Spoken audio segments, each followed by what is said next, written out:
SprintCarUnlimited.com, coming to you from the High Limit Finale Weekend, Texas Motor Speedway. We're here with Night 1 winner Rico Abreu. Rico, you came in 9 points, ahead of Aaron. You win tonight. This is huge. I think you pick up like 15 points, but this is what you want to do: set the tone for the weekend. Yeah, I mean, I put a lot of this on my team, and just their work ethic and their relentlessness and just their competitiveness.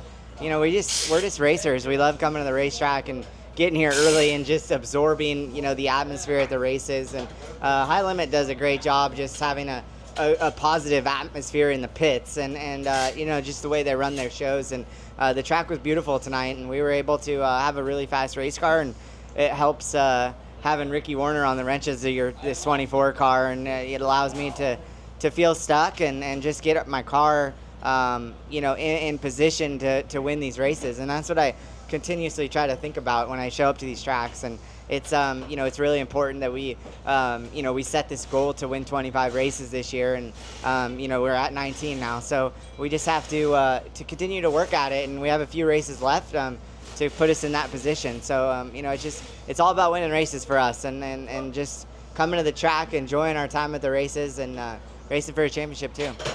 You were rolling the bottom and the middle really well, and you were able to track down Darren Pittman there. You mentioned that the track was really good, your car was really good, and you were able to make moves. It was pretty racy out there. Yeah, I mean, my car, the more we got on the racetrack, the more we could get it to kind of squeeze the right sides and be able to still rotate around the bottom. So I knew if we were going to win this race, we had to be good down there. The 69K was really quick down there, and we had to get to traffic and get him to move around, and I thought I would really try to take advantage of that situation. So once I cleared the 13, I felt like we could really track the 69K down and just try to run where he wasn't. I could really run the bottom in 1 and 2. That helped me, just inch on him each lap. And then, we got him to move off the bottom of 3 and 4, or traffic got him to move off the bottom of 3 and 4. And then I was able to execute off turn 4 and just get a big run into 1. So that's what it took. And I feel like, these guys on this 24 car, they got it right, and that's what's most important in these critical situations when you're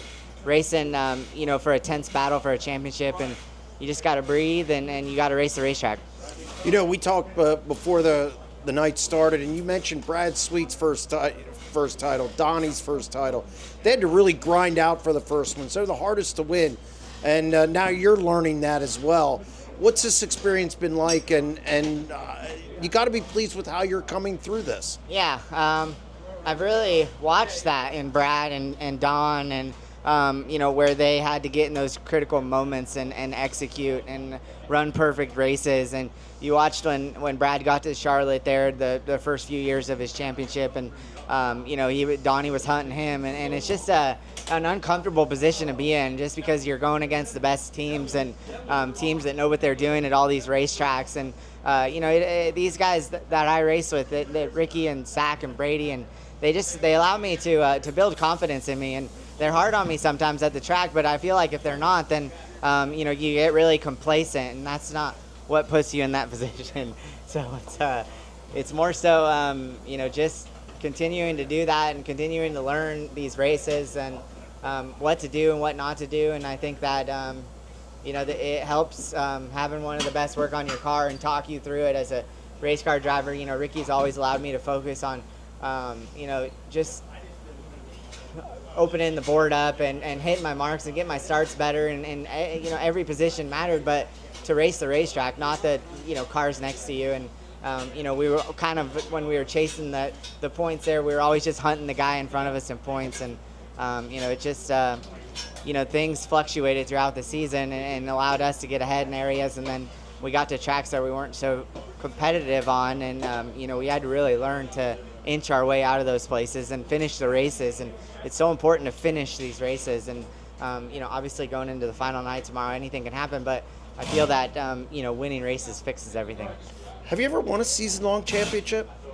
Yeah, USAC Midgets in 2014. That's right. Yeah, I duked it out with Bell, so yeah. I got ahead pretty early in the season, and then maintained at the end of the season, and finished 5th at Turkey Night, and allowed me to win the championship. Can you draw on that going into the final night tomorrow?